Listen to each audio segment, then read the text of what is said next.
Assalamu alaikum. Welcome to the Shir Panorama of Halacha for Sunday of Parshas Shoftim, Tafshin Pei Gimel.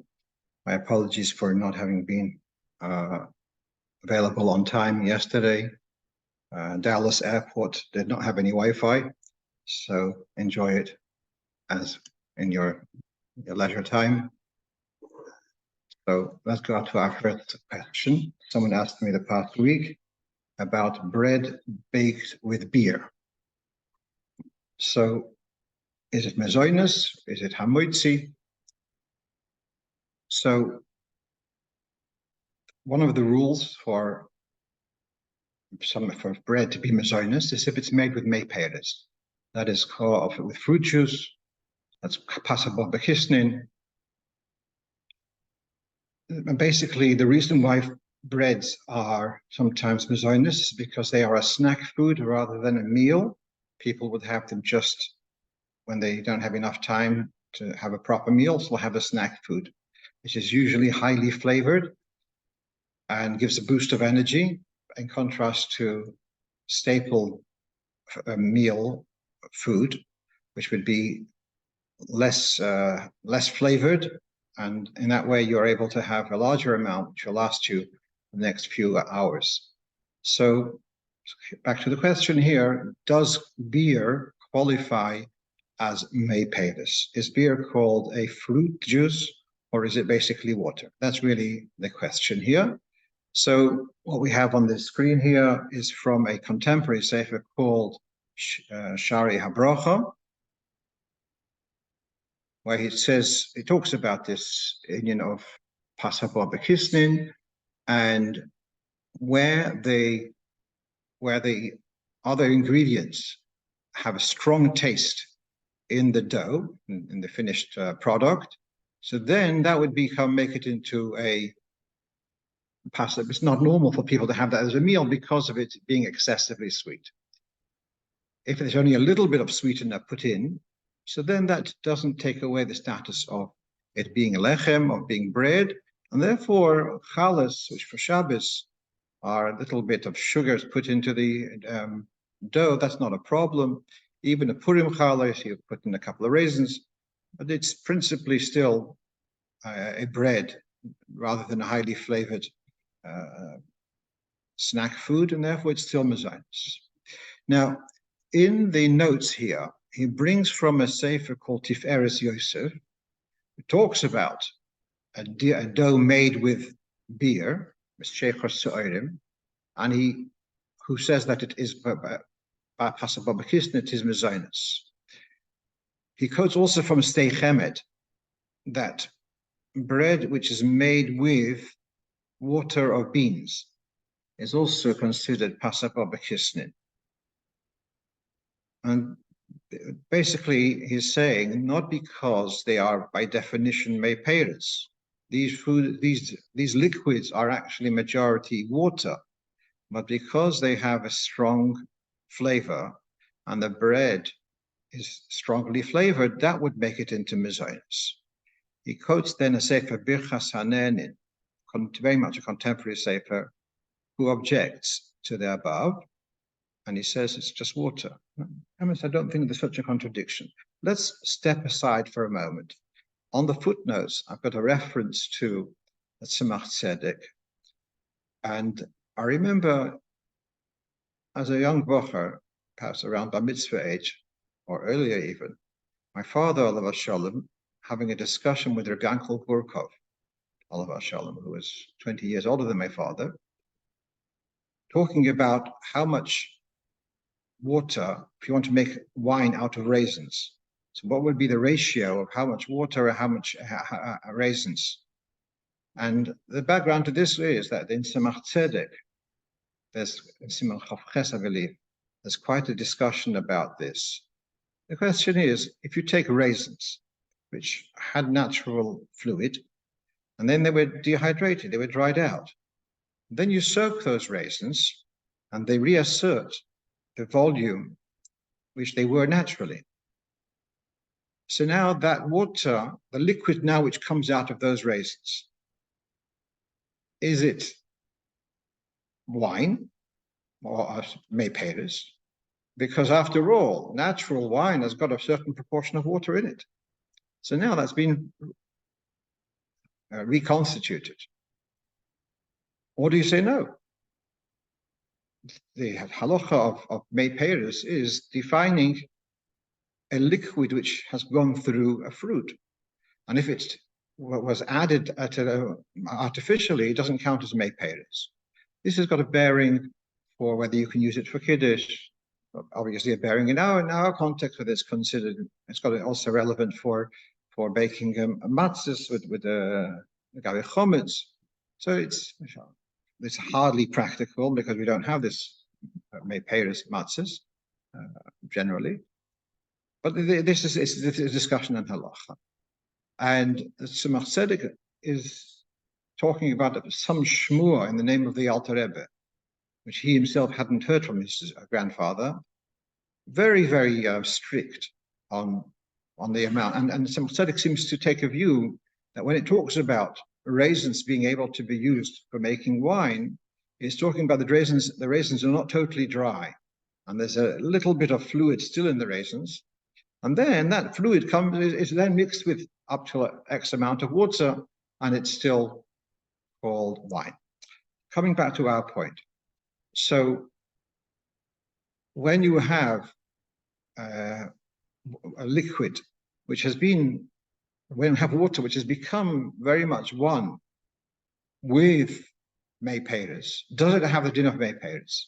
It's really not a clear halacha. And let's finish off with the grape juice, which is reconstituted. Is that called wine for Ber Paragofen? So the majority of poskim of the last generation took the view that it isn't. It's considered water with a bit of flavoring.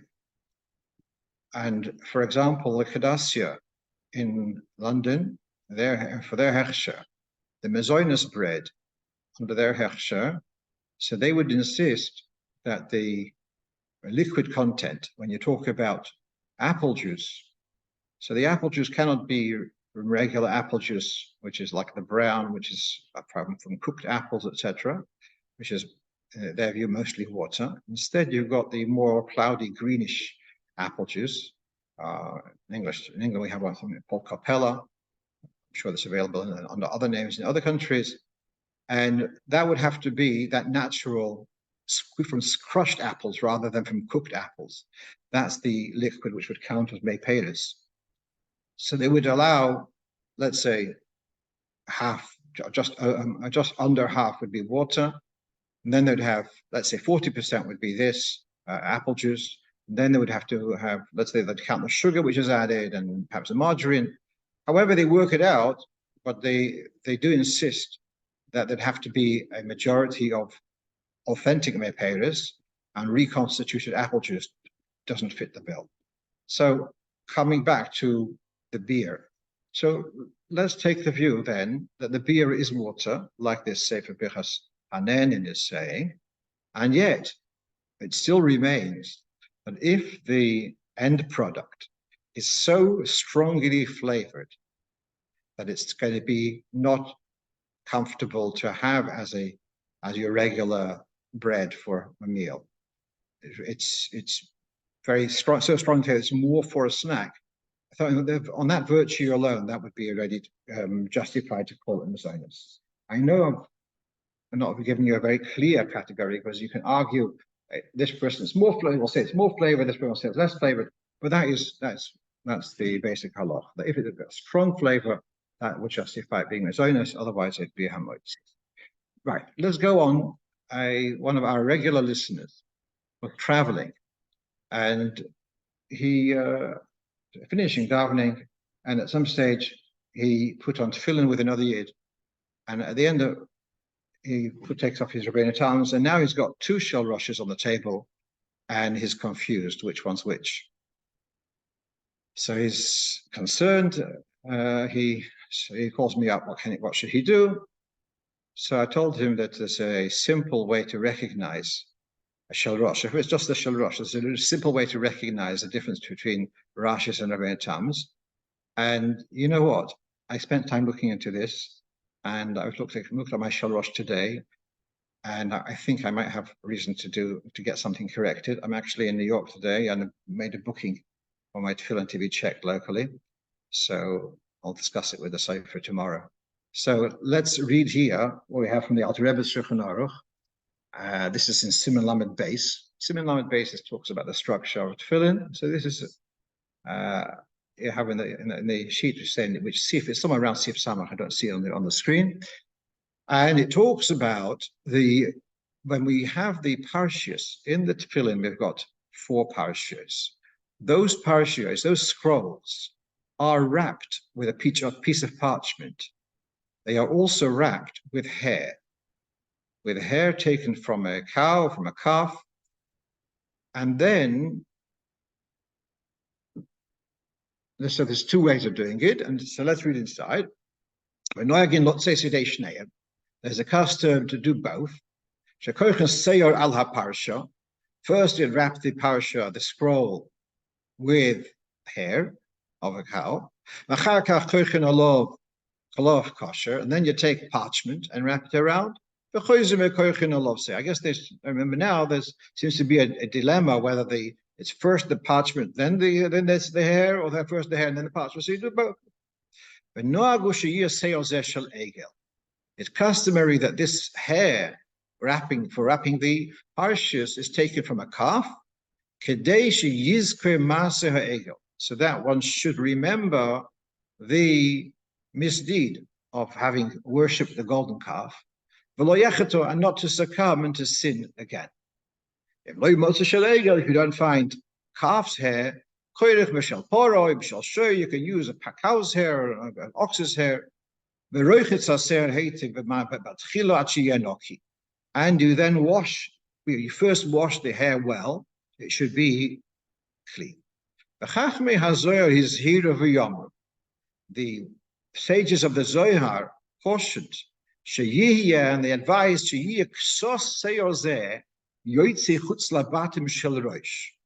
that the end of this hair, which is used for wrapping the parshas, should stick out of the shelrosh.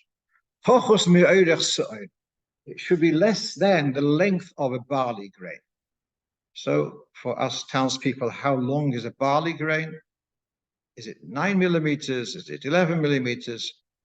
I was just looking today at my tefillin. It looked a little bit, more like about 5-6 millimeters. Well, that's, I believe, less than the shear of the length of a barley grain. I was a bit concerned. There's one opinion that this protruding hair should be from the first parsha, Kaddish. There's a second opinion that the protruding hair should be from the last parsha, of V'hoyim Shemoya. It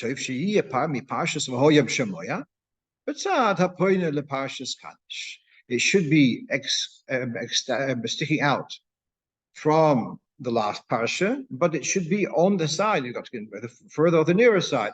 It should be on the near side, which is closer to Parshas Kaddish. Now, I'm sure anyone who's familiar with the difference between Rabbanim terms and Rashis. So the difference being that according to Rashi, the outermost parsha is V'hoyim Shemoya. That's the 4th parsha, Parshas Eikev.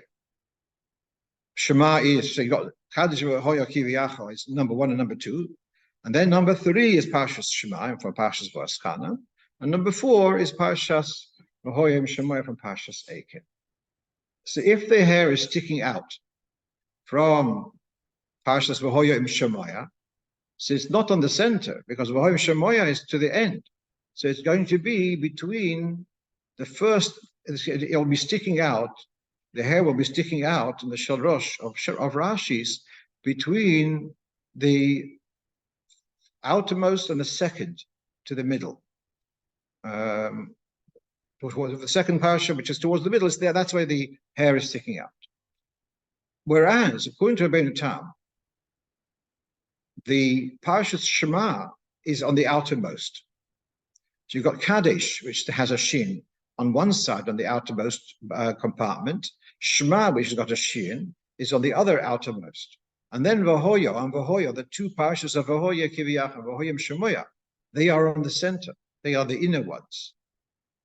And then we've said that the hair should stick out from Vahoyim Shemoya as near as possible to Vahoya to Parashas Kadesh. As a result, the hair is sticking out in the middle. So next time you're holding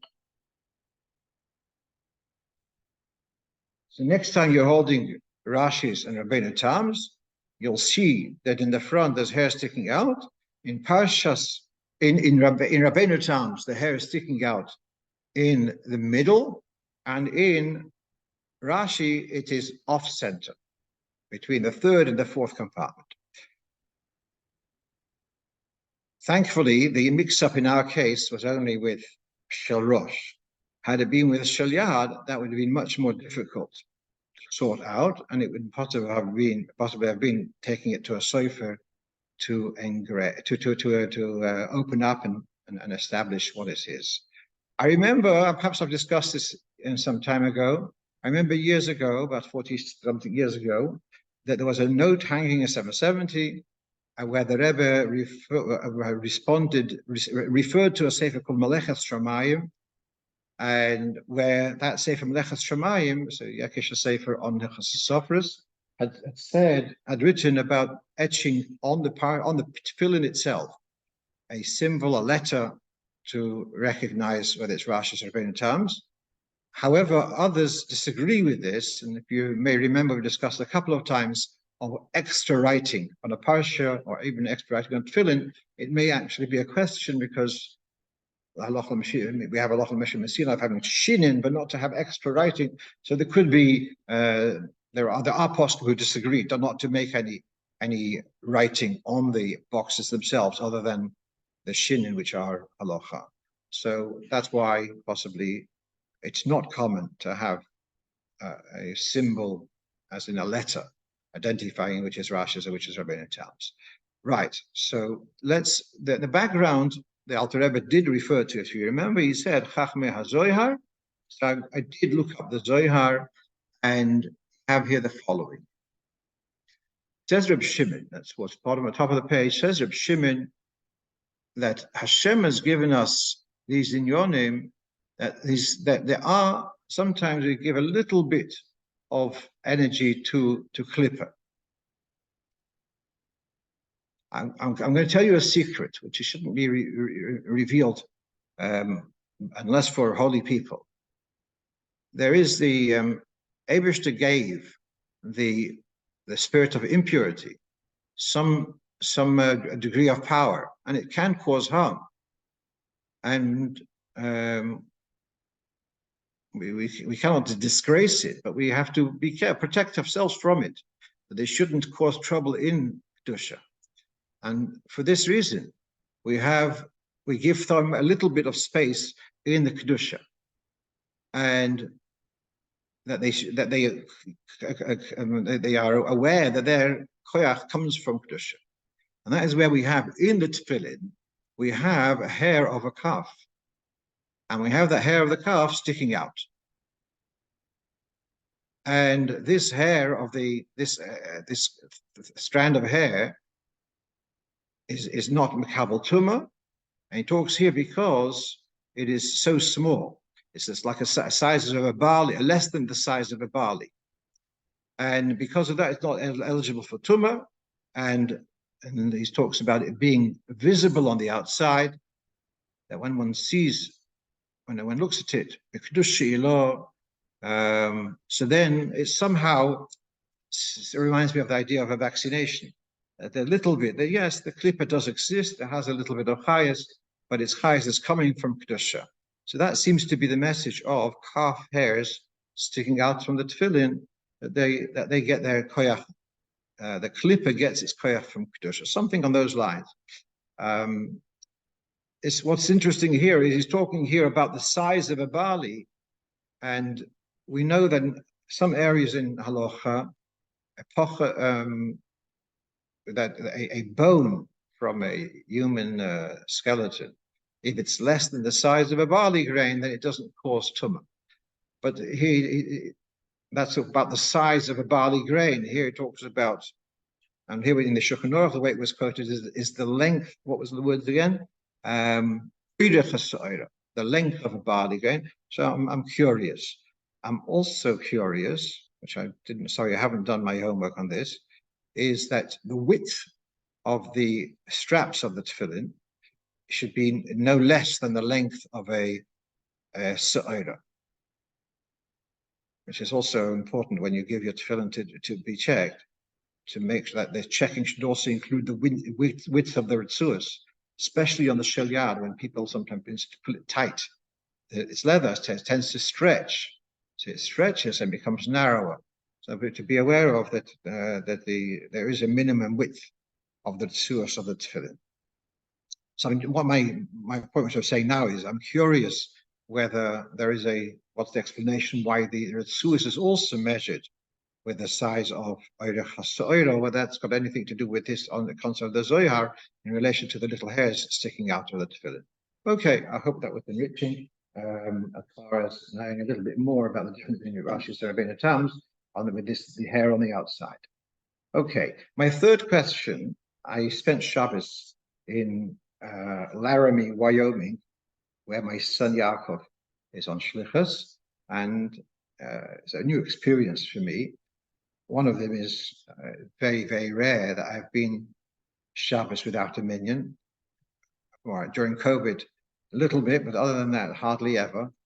And so did come up the question, wasn't a Gela Meiser, but if you do have a handful of people, and some of them are men and some of them are women, but there's no minyan, no formal minyan, is there a need for a mechitza?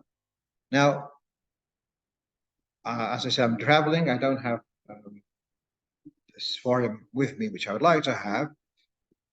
It's a contemporary sefer written by a Lubavitcher man called Moshe Chanunu, called Torah Samchitza, whole treatise.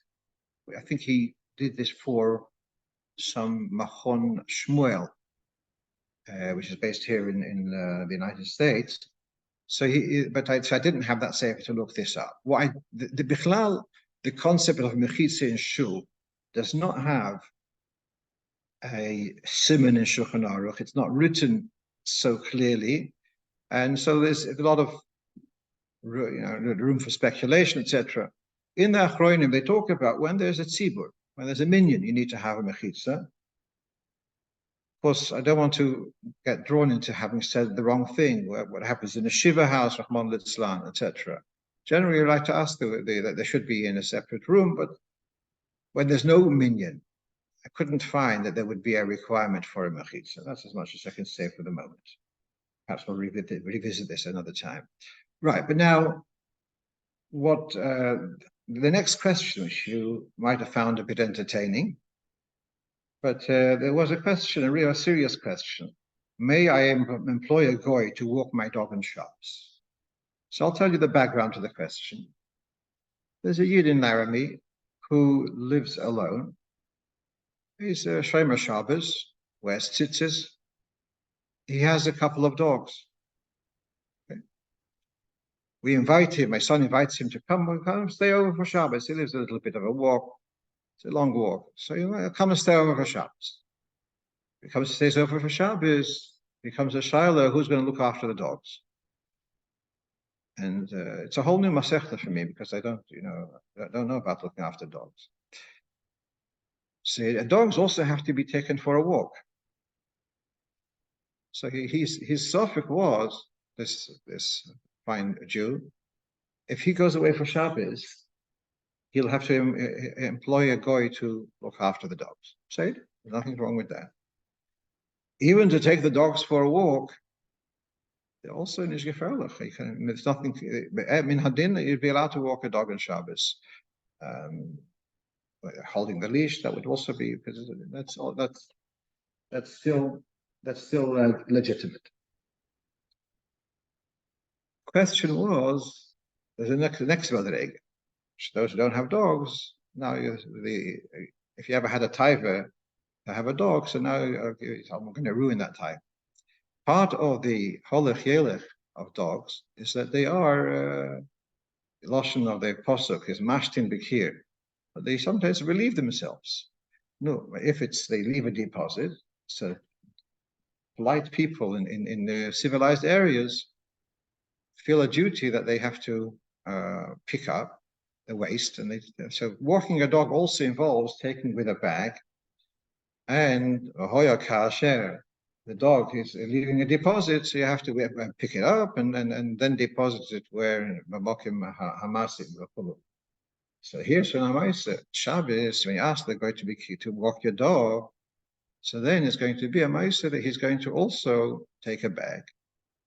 And by the way, if you don't do this in these civilized areas, so then there's a knas. You can get a civil penalty for fouling the streets.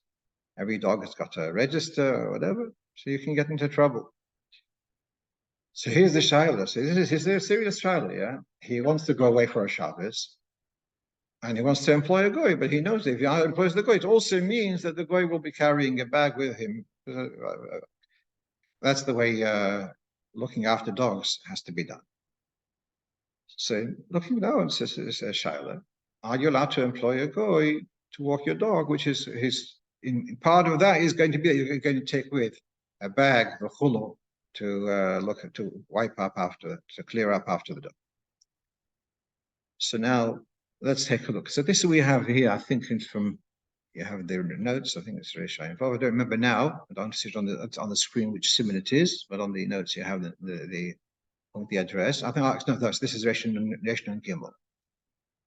Here it's talking about food which is in the oven.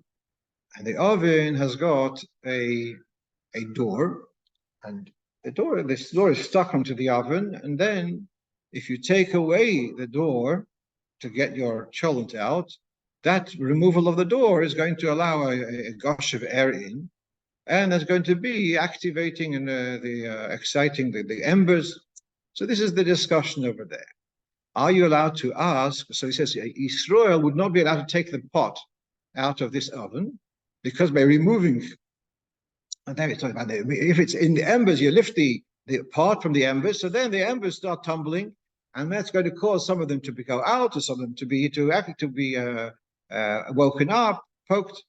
That's not okay, even though that's not your intention. But then they come to the famous concept, you're saying you didn't intend, but you know that that's going to happen. So the excuse, oh, that was unintentional, doesn't work when it's inevitable. I want to lift this pot, which is wrapped around, which is all around. There's embers, and I didn't want them to tumble. Yeah, that's inevitable. Therefore, you can't. But then he says, you are allowed to ask a goy to lift the pot out of the embers. Anything which you're not allowed to do, you're not allowed to ask a goy to do. But here, since the Isur here of the tumbling of the embers and the stoking of the coals is unintentional, by Israel and you didn't give instructions to tumble the embers. Your mission to him was to lift the pot, not to tumble the embers.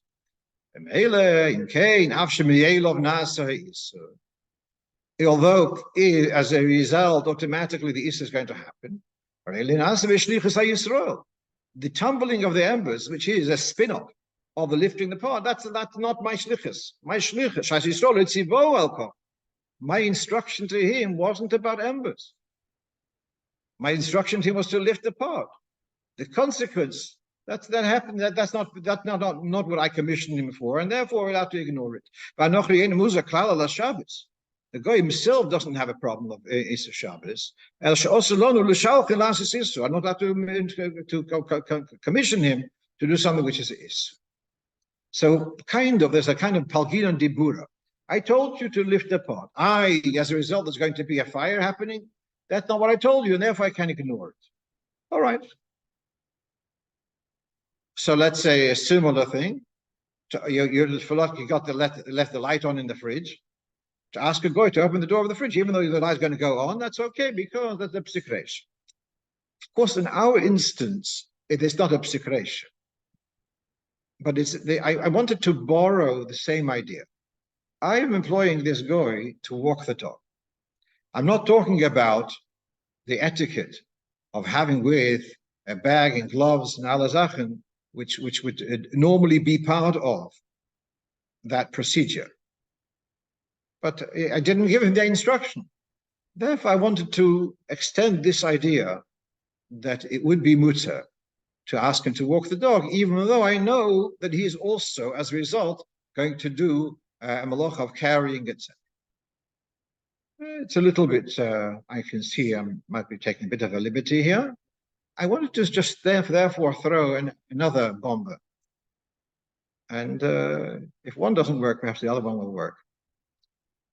There is a din that God kavod habrius, shadoichas leisa seshivatei. So this Indian, and so for kavod habrius, Isud Rabbonon would be justified in order to preserve kavod habrius. What we're talking about here, first of all, we're talking about a small shtetl. There's no shishim ribu in this shtetl. Yeah, 300,000 for life and less. I don't remember how many thousand. It's a small town, so there's no rishus harabin deiraisa according to the poskim like Rashi and Tosfos. Plus, here this inyan of not fouling the footpaths is the inyan of kavod habrius. They have to even to ask a goy which is Nisa Darabonon, to carry in the Shusram Darabonon, in order to preserve kavod habrius, besides the fact that you can also get a significant penalty, there may be room to be mekel even on the basis of kavod habrius. So I think it's Chazil, it's Tarufa. First of all, I didn't tell him.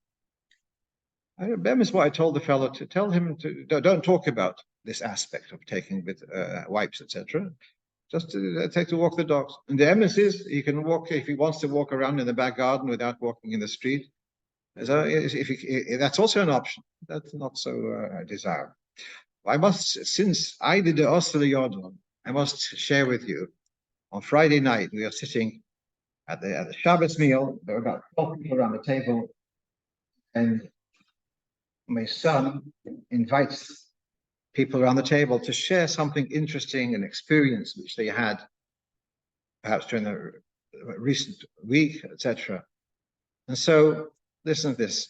There's a man called Cliff. He's about 6.5 feet tall, and he's a regular Shabbos guest of theirs. And he says, well, on, was it Thursday or Wednesday, he had gone to this and this mountain. He also has, this is a different fellow. He also has 2 dogs. Let's call them Alex and Samantha. And he went with his daughter. They went for a hike somewhere in the mountains. It's a mountainous area, very beautiful. And when he goes to the mountains, he lets the dogs off the leash that they can run around freely. So Alex is more better behaved. Samantha ran off, and she couldn't find her. And it was getting dark. They were looking the pale. They couldn't find her. So this was on Wednesday, perhaps it was Thursday. The next day, he drove back to the area to see whether he could find Samantha, the dog. And he said, I don't usually trouble Hashem, but this time I prayed to Hashem, please let me find Samantha safely. Within 5 minutes, he got a phone call from someone who had found the dog. And I guess there's a tag which had a telephone number. Within 5 minutes of his tefillah was answered, and he found Samantha was recovered. So I think a very beautiful story of Pashta Yid. Oh, he davens and Hashem answers his tefillah. So next question we have, one of our regular listeners sent me this question. This Friday is Rosh Chodesh, and So then it becomes about the question at the Friday night meal, for those who will daven Ma'ariv early and have the meal early, or even if you don't want daven, but you have your meal early, make Kiddush, let's say after Plag, let's say about 7:30. It's still light, it's still Rosh Chodesh. What happens now in benching? Do you say Yalav Yoveh in benching or not? That is the question. So this issue of the overlap, well, the more common situation is, let's say, a Shabbos meal spills over into Motzei Shabbos, a Purim meal spills over into Motzei Purim. So the discussion is in Siman Kuf Peches, whether you go according to the beginning of the meal, or do you go according to the time when you're benching? At the beginning of the meal, let's say, it was Purim, and you ate a kasayis. At that moment, you're chayiv to be birchas hamazon. So then that chiyuv remains, and you'd say al hanissim, even though it's by the time you get there, it's already after Purim, and so on. Let's say Shabbos, you ate a kasayis on Shabbos. So the fact that you're benching is ready Motzei Shabbos, it's mutar b'malacha, but it's you still can pay the dues from the beginning of the meal because you had a chiyuv then. Of course, you can ask the question: how can you say by Yom HaShabbos? It's no longer Shabbos. Okay, fine. Here we're talking about different. The opposite. It's not that there's a spillover. On the contrary, the later event was brought in early.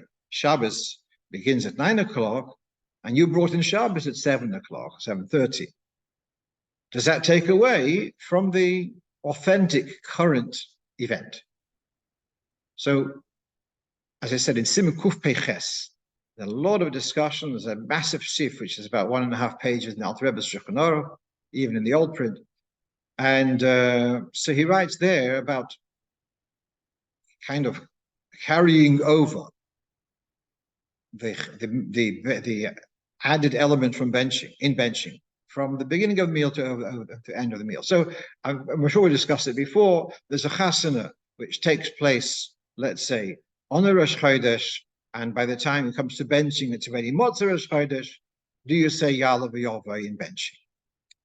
So the answer is yes. However, if you daven Ma'ariv in middle of the meal, then that will cut things short.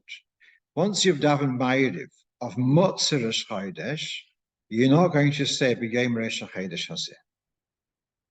But who shelo yispalel arvis, says the Alter Rebbe, that which the element from the day is still recognized later on, after the day has expired, but that's only if you did not daven Ma'ariv. Afal pisha hatzibur yispalelu kvar, even if the community has davened, but you personally haven't davened, so then you'd still say whatever that element was in your later benching. But if in middle of this meal, which straddles 2 days, you daven Ma'ariv, and here this is the important point for us. Even in the middle, even when you daven Ma'ariv, it was in the middle of it was still daylight. So if, let's say, in this chasana, they made Ma'ariv in the middle of the meal, even before nightfall. Even if the benching is still light. But since before they davened Ma'ariv is a statement that we have left the previous day. It's a new day. Then you cannot acknowledge the day that passed as being current when you already said that it's past. That's even if you daven Ma'ariv, much more so if your meal extended to Motzei Shabbos, but in the middle of the meal you daven Ma'ariv. And you would not say, even according to the first Torah, which says you go according to the beginning of the meal, and therefore you do have a duty to say. However, we have the problem of a conflict. Your words will be conflicting that which you said just not so long ago. You've already said a tefillah which is acknowledging the new day, and then you're going back to talk about the previous day, which you cannot do. So that's therefore here we're not talking about davening ma'ariv in the middle. That's not imperative here. You're asking if you're starting a meal on this coming Friday at about 8 p.m. Do you, and you finish, let's say 9 p.m. Do you say Ya'ala v'Yavoy? And the answer is no, because once you've said Kiddush, never mind ma'ariv or not, you said Kiddush Mekadosh HaShabbos, so you've now made it into the new day, then you would not go back and then invoke Rosh Chodesh. Rosh Chodesh is kind of already in the past once you've done this switch up. Right. I'm sure we discussed this in the past, but it came up again. If I had to look it up again, I'm sure it doesn't do any harm for sharing it with others too. Right. One more question for today, and that is about saying Yehi L'Rotzon in the end of Shemona Esrei. Why is it said twice? So this is, as you can see from Simon Kufchof based on the Alter Rebbe's Shulchan Aruch, that Chacham instituted to say the pasuk Yehi L'Rotzon after Shemona Esrei, after 18 brachas. Yehi L'Rotzon is the end of chapter 19 in Tehillim. David said it after 18 chapters of Tehillim. He put in the Yehi L'Rotzon Imrifi, and therefore after 18 brachas of Shemona Esrei, so then we also have the added Yehi L'Rotzon. This is an institution of the Chacham. It's part of the Tefillah. You're not allowed to interrupt to answer Kaddish Kedusha. How much more so, you shouldn't interrupt to say Elikei Netzor, which is only minhag. And therefore, according to this, you'd have to say Yehi L'Rotzon before saying anything else. As soon as you say Mavarach Sam Yisrael B'Sholem, Yehi L'Rotzon immediately. But yes, Shoimrim, that if you say Yehi L'Rotzon at the end, that's also okay. Because in Shemona Esrei, you are allowed to add in each bracha, you're allowed to add in a request which relate to that bracha. And if you're allowed to, in the middle of Shema Keleinu, ask for Shlema for someone, etc., so therefore, you shouldn't be machmir after Shemona Esrei to Yehi L'Rotzon more than within the Shemona Esrei itself. Indeed, that is the minhag of these countries, to say Yehi L'Rotzon at the end of Elikei Netzor. And since you are interrupting between Shemona Esrei and Yehi L'Rotzon with saying Elikei Netzor, you should also interrupt to answer Kedusha, called over Kedusha. If possible, you should say this to say Yehi L'Rotzon, etc. Toiv lochel sh'svara harishayna shehu iker. And so we have here two positions. One is saying that Yehi L'Rotzon should be said right after Sim Sholem, without interruption. The second one says it's okay to say it after the Tachanunim, the supplications which are said right after Shemona Esrei. I am going to confess that this morning I davened in a shul, and they started Chazaras Hashatz, and I haven't been a week in Wyoming. I hadn't heard Kedusha for a long time, and here Chazan started Chazaras Hashatz, and I was somewhere around Moedim, and I finished Sim Sholem. I didn't manage to say Yehi L'Rotzon, and they managed to answer Kedusha. So now I'm gratified to see that I was in order according to the second opinion, although the Iker is like the first opinion, but he seems to be also acknowledging the second opinion, that the minhag Ashkenaz is to say Elikei Netzor, and therefore also you can say Kedusha before having said Yehi L'Rotzon. You should have say both times. So that's why we say Yehi L'Rotzon both at the beginning and at the end of Elikei Netzor, as if to say, it's interesting because you can ask, once you've said it, what's the point of saying it again? Okay, I'm going to leave that for now. To do a bit more homework on that. Meanwhile, wish you a wonderful week and thank you for listening. And Rez Hashem, next Sunday, we should be able to be on time online as usual. That will be also from the United States, but that should be manageable. And meanwhile, I could ready Kamat Elul, wish you all a